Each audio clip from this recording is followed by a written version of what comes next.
Welcome back, Chelsea fans, to another episode of the London is Blue podcast on YouTube. That's right, we're back with another Chelsea women's match review. And look, it's beating Manchester United. It's a good feeling, and Chelsea are at the top of the table, clear of everybody else by 5 points.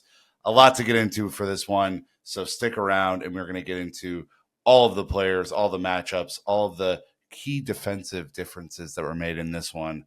Let's go. Three-word match review, really quick. The wind wins. Very windy day at Kings Meadow, and that's right. Chelsea were back at their beloved home in Kingston in London for this one, playing a team who had not been beaten in the league yet so far in Manchester United, although they've kind of had a slow start and are kind of down the table a little bit. They had not been beaten in the league until, that's right, coming to Kings Meadow on Sunday for a critical matchup at the top of the table. This was the match that was rescheduled from earlier in the season when easy scheduling conflicts could have been avoided. But regardless, Chelsea do get the win, 1-0. Guro Reiten in the 17th minute after Myra Ramirez wins a wonderful penalty. Chelsea then just rode that out through the rest of the game. Lineups in this one, pretty standard fare. Hampton in goal. The four Bs in the back line, Bronze, Bjorn, Bright, and Baltimore. Nuskin and Cuthbert in midfield, kind of becoming the standard partnership there. Reiten, Hamano, and Kennerid in midfield and the attacking side, and then Myra up top. Myra, known for bullying Manchester United, had a fair amount of bullying in this one as well. Subs, Kat Macario in for Hamano in the 56th minute. Aggie Beaver-Jones in for Guro Reiten in the 56th minute. Unused subs, Musovic, Lawrence, and Pam Bernabe, Paraset, Captain, and Orion Jean-Francois. Chelsea have won 12 out of 12 games. For the one random stat in this one, guys, it's nuts. They're 8 out of 8 in the league. They have conceded 3 goals in 8 matches and scored 26. So it's just a casual 23 goal difference on 24 points, 5 up in the league after 8 match weeks. It's a crazy time to be a Chelsea fan. And look, this, admittedly was not the most entertaining Chelsea that we've seen. I think the wind, as I mentioned previously, played a factor. But Bompastor, I think, was realistic about this. She said we were expecting a tough game against Manchester United, who don't concede a whole lot of goals in the league. They have a good defensive organization. So in terms of results, it's a good one, but we didn't play our best football. And I think that's pretty much where I want to start this one. For Insight 1 of this pod, defense was to the rescue again. Again, three goals given up in 8 matches is nothing to sniff at. The defense has been excellent. And you could argue without Kadisha Buchanan, who's now injured for the year, without Neve Charles, who's our starting left back, who's been out with a shoulder injury for a few months now, that this is kind of a makeshift group. Bjorn is back starting.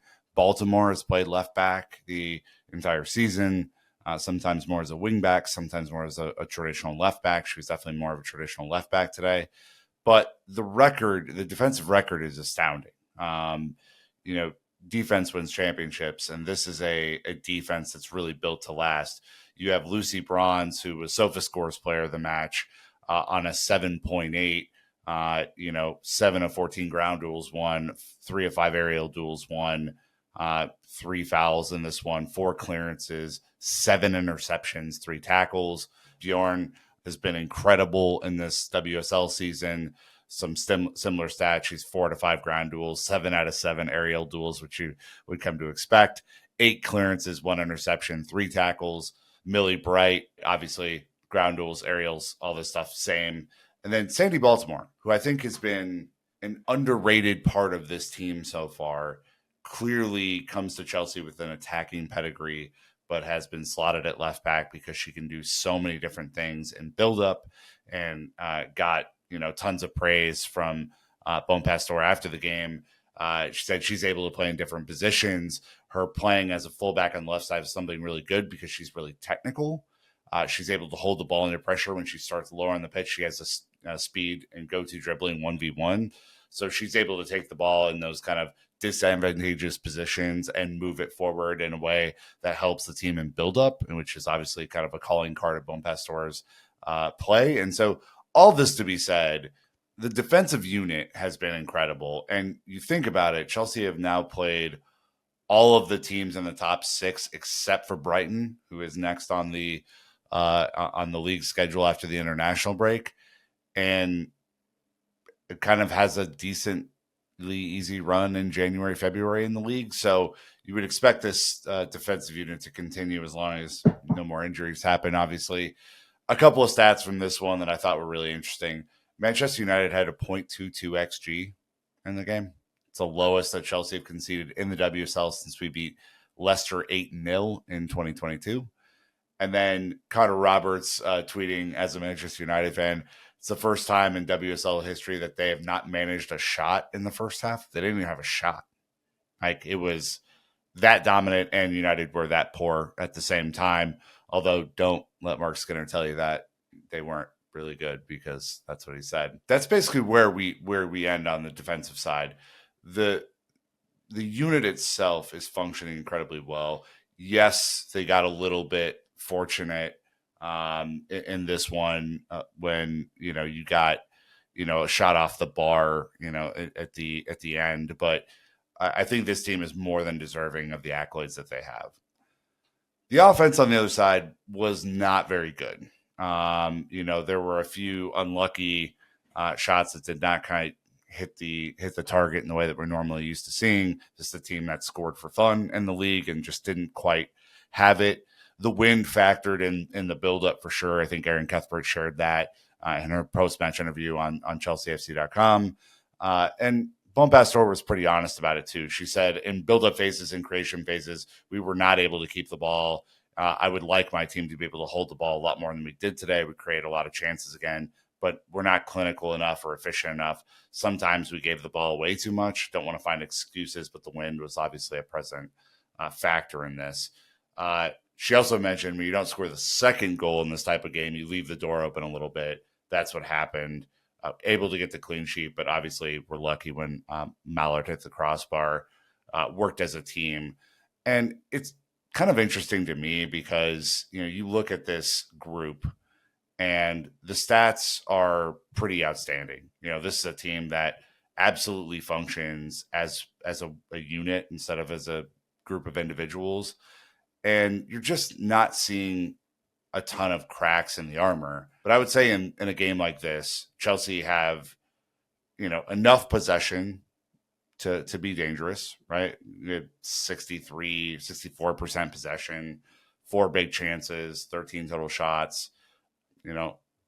This is enough to really, 6 on target, enough to get going. And it just seemed like they were kind of snatching at shots at the in kind of the middle of the second half. And there was a really great move that Myra had, a very technical dribble between 3 players and in the second half and ripped a shot right at the goalkeeper. Their goalkeeper did make a few saves as well, which was critical for them. 5 in total. That there was also a clip that was picked up by the camera and the sound right after a Chelsea shot, where their goalkeeper was like, "What the fuck are we doing?" Which I thought was really, really funny and kind of showcased how the game was going for United at that point. But you look at the offensive production, is a little slow against City, a little slow against United. Can Chelsea find the right groove? Maybe some substitutions coming in, maybe someone like Kat Mack getting involved a little bit more, Sam Kerr coming back in the second half of the year at some point, Lauren James coming back into this attack. Maybe there's a different sort of approach that might be able to work, because I think Reiten and Canterbury have both played every game this season. And so perhaps legs are getting the better of them. The last point I want to make, and insight number 3, is all about mentality. Good friend of the pod, Jesse Parker Humphreys, tweeted, compare and contrast after the win by Chelsea. Bon Pastor said, we need to progress. We have a lot of improvements to make. Mark Skinner, it was a performance that needed to happen. The reality is that in that game, we had relative control at points. No, you didn't. You did not. You might have been unlucky to not get a goal, but you didn't have control. And I think Bo Bassor kind of summed this up for me because she said after the game, especially, I have the experience being a player and a manager. I worked in an environment where the club had won a lot of titles. So I think one of my strengths is being able to observe and see how I manage my group and squad. At Chelsea, the players don't get overconfident. They have just the right mentality. They want to work hard. I'm happy with their mentality. So that is, to me, continuation of Emma Hayes' reign at Chelsea. Mentally strong, don't give up the last minute goal, contribute in the right way, make the last ditch tackle. If you're Sandy Baltimore, play out of position and thrive, right? Like, these are the sorts of things that make a champion. And look, Chelsea are on the path to becoming champions in the league. I know that's crazy to say at this stage of the season, but 8 matches played, 8 wins, 0 draws, 0 losses, 26 goals for, 3 goals against, 23 goal diff, 24 points. Next closest is Man City on 19, Brighton and Hove Albion on 16, Arsenal on 15, Man United on 15. Liverpool, Tottenham, Villa, Everton, Leicester, West Ham, Palace make up the rest of the league. Chelsea are already 5 points ahead at this point in the league. And if you look at the upcoming schedule, Brighton at home on Sunday, December 8th, after the international break. Then at home to Twente for the Champions League on the 11th. Away to Leicester, again, that is 10th place Leicester on 5 points on December 14th, and Real Madrid on December 17th before about a month break before the holidays. If Chelsea are able to beat Brighton and Leicester, Brighton's the last team in the top 3 that we have not played at this point in the season. It might be a really difficult run for City and Arsenal and Brighton to try and get back into this. I mean, the dominance is crazy, and the fact that they're doing it with the injuries that they have and the style that they have is absolutely fantastic. I love what I'm seeing.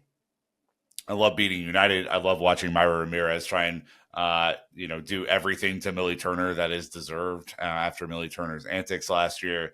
I love watching Guro Reiten get a penalty and do the Guro. I love Bonpastor's steely mentality after this game. And shout out to Ishan, who used to be a part of our group, who's doing some sideline analysis and reporting while he's living in London.